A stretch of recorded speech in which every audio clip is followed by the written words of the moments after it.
अस्सलाम वालेकुम स्टूडेंट्स। आज जो हमारा टॉपिक है वो है सेल मेम्ब्रेन।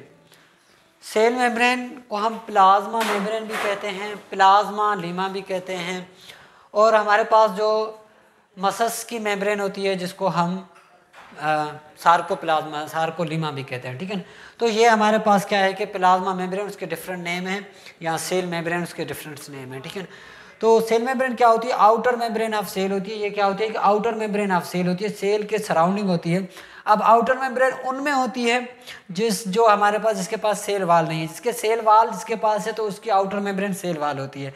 लेकिन जिसमें सेल वाल नहीं होती तो उसके में ये आउटर होती है। बाकी जिसमें सेल वाल होती है उसको ये सेकंड पे होती है, सेकंड मोस्ट आउटर होती है। ठीक है, तो प्लाज्मा मेम्ब्रेन हमारे पास क्या करती है कि बाहर वाला जो टिश्यू होता है, इंटरस्टिशियल टिश्यू होता है, उनसे क्या करती है, सेल को अलग करती है और पूरे सेल को क्या कर रखती है, लपेट के रखती है। और इनके ज़रिए क्या होता है कि मालिक्यूल की ट्रांसपोर्ट होती है, मतलब कि कुछ मालिक्यूल इसके अंदर आ जाते हैं, कुछ मालिक्यूल इसके से सेल से बाहर जाते हैं, कुछ मालिक्यूल सेल के अंदर आते हैं। तो वो किस ज़रिए, किसके ज़रिए? प्लाज्मा मेम्ब्रेन या सेल मेम्ब्रेन के ज़रिए होता है। सेल मेम्ब्रेन की जो स्ट्रक्चर दी थी हमें, दी थी Singer and Nicolson. Singer and Nicolson scientist है जिसने 1972 में हमें किसकी स्ट्रक्चर दी थी? सेल मेम्ब्रेन की स्ट्रक्चर दी थी।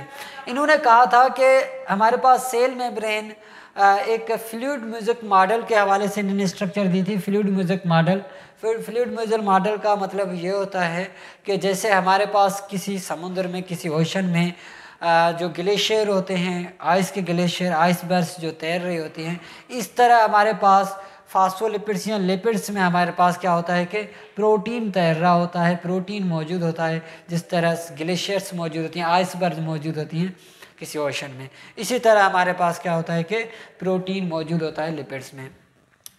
जो हमारे पास सेल मेम्ब्रेन है उनकी कंपोजिशन हम देखें तो सेल मेम्ब्रेन की जो कंपोजिशन है वो क्या है कि प्रोटीन एंड फास्फोलिपिड्स है।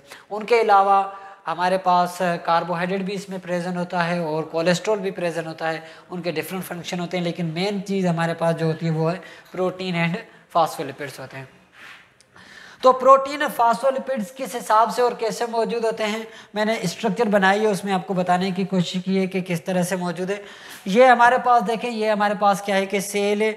उनकी एक सेल मेम्ब्रेन का मैंने पार्ट उठाया है और उस सेल मेम्ब्रेन के पार्ट को मैंने क्या है कि माइक्रोस्कोप करके रखा है, मतलब कि जूम करके आपके सामने दिखाया है कि इसमें क्या क्या चीज़ें मौजूद है। आपको नज़र आ रहा होगा। तो इसमें क्या है कि हमारे पास एक बाहर लेयर जा रही है, ये इनर लेयर जा रही है। ये सेल का आउटसाइड होता है, ये सेल के क्या होता है कि इनसाइड होता है। ये हम लिखते हैं क्या है कि ये सेल के इनसाइड का पार्ट है और ये सेल के क्या है कि आउटसाइड का पार्ट है। ये हमारे पास क्या है कि आउटसाइड का पार्ट है। अब क्या होता है कि जो हमारे पास लिपिड होते हैं उसमें जो फास्फोलिपिड्स होती है वो बाय लेयर होती है। क्या होती है कि बाय लेयर। बाय लेयर का मतलब होता है टू लेयर्स मौजूद होती हैं।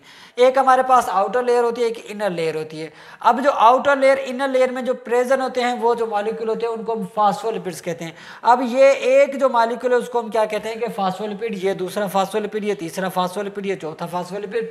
इसी तरह ये फास्फोलिपिड्स की एक लेयर बाहर से जा रही होती है, एक अंदर से फास्फोलिपिड की लेयर जा रही होती है।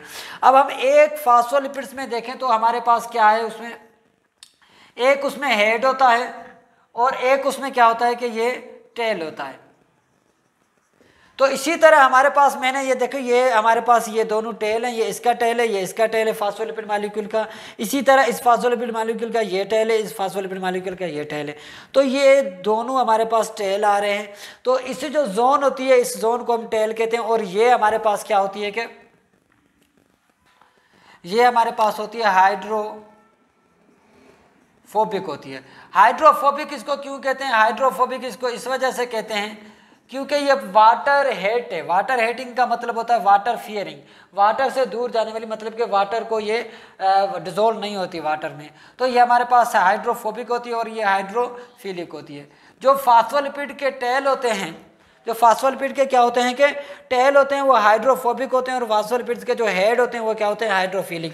तो अगर सेल मेम्ब्रेन को देखा जाए तो उसमें आउटर हाइड्रोफोबिक आ गया हाइड्रोफिलिक आ गया, सॉरी, उसके बाद सेंटर उसका हाइड्रोफोबिक आ गया, उनके बाद उसका लास्ट वाला एंड जो हो गया मतलब कि इनर साइड वो भी क्या हो गया कि हाइड्रोफिलिक हो गया। तो मतलब कि इनके हेड जो होते हैं वो हाइड्रोफिलिक होते हैं और इसके टेल क्या होते हैं कि हाइड्रोफोबिक होते हैं, ठीक है। अब हमारे पास क्या है कि इसमें प्रोटीन भी प्रेजेंट होता है, इस फास्फोलिपिड के अलावा प्रोटीन भी प्रेजेंट होता है। वो प्रोटीन कैसे प्रेजेंट होता है, देखें प्रोटीन हमारे पास दो मतलब कि उसमें जो प्रोटीन होता है वो दो टाइप के प्रोटीन होते हैं, मैंने यहाँ बताया है। प्रोटीन जो हमारे पास होते हैं वो दो टाइप के होते हैं। कौन कौन से प्रोटीन दो टाइप के होते हैं, एक हमारे पास प्रोटीन होता है एक्सट्रिंसिक प्रोटीन, बाहर वाला प्रोटीन जिसको पेरिफेरल प्रोटीन कहा जाता है। दूसरा हमारे पास क्या होता है कि इंट्रिंसिक प्रोटीन, एक इंट्रिंसिक प्रोटीन, दूसरा एक्सट्रिंसिक प्रोटीन। हमारे पास एक्सट्रिंसिक प्रोटीन जो होता है उसको पेरिफेरल प्रोटीन कहा जाता है, इंट्रिंसिक प्रोटीन जो हमारे पास प्रेजेंट है जिसको इंटीग्रल प्रोटीन कहा जाता है, दूसरे नाम भी ये हैं। इसको इंट्रिंसिक प्रोटीन को इंटीग्रल प्रोटीन कहेंगे, एक्सट्रिंसिक प्रोटीन को पेरिफेरल प्रोटीन कहेंगे। देखो हमारे पास जो एक्सट्रिंसिक प्रोटीन होता है वो क्या होता है, सिर्फ बाहर से मौजूद है। फॉर एग्जाम्पल ये एक सेल मेम्ब्रेन है, तो इसके बाहर से अगर इस तरह से मौजूद है कोई प्रोटीन तो उनको हम क्या कहते हैं कि एक्सट्रिंसिक प्रोटीन कहते हैं।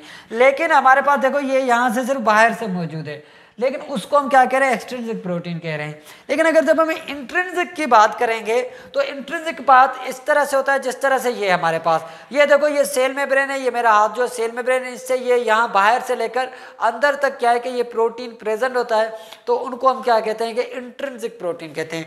ये देखो ये बाहर से लेकर अंदर तक, ये रेड में मैंने बनाया है, ये बाहर से लेकर अंदर तक ये प्रोटीन मौजूद है, तो हम उनको क्या कहते हैं कि इंट्रिंसिक प्रोटीन कहती है। हमारे पास ये देखें, ये अगर बाहर से यहाँ से प्रोटीन कोई मौजूद है तो उनको हम क्या कहेंगे, एक्सट्रिंसिक प्रोटीन। लेकिन ये यहाँ से बाहर से लेकर अंदर तक कोई प्रोटीन मौजूद है सेल मेम्ब्रेन के, तो वो क्या होगा हमारे पास, इंट्रिंसिक प्रोटीन होगा, ठीक है।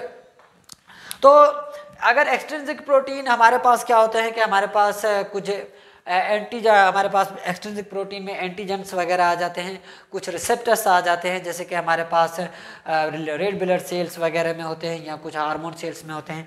और जो हमारे पास इंट्रिंसिक प्रोटीन है उसमें हमारे पास कुछ चैनल प्रोटीन या कैरियर प्रोटीन आ जाते हैं जो ट्रांसपोर्ट करते हैं मॉलिक्यूल को बाहर से अंदर और अंदर से बाहर। तो हमारे पास ये क्या था कि सेल मेम्ब्रेन था। इंशाल्लाह सुबह हम इनसे आगे स्टार्ट करेंगे। उम्मीद है कि आपको समझ में आएगा। Thank you.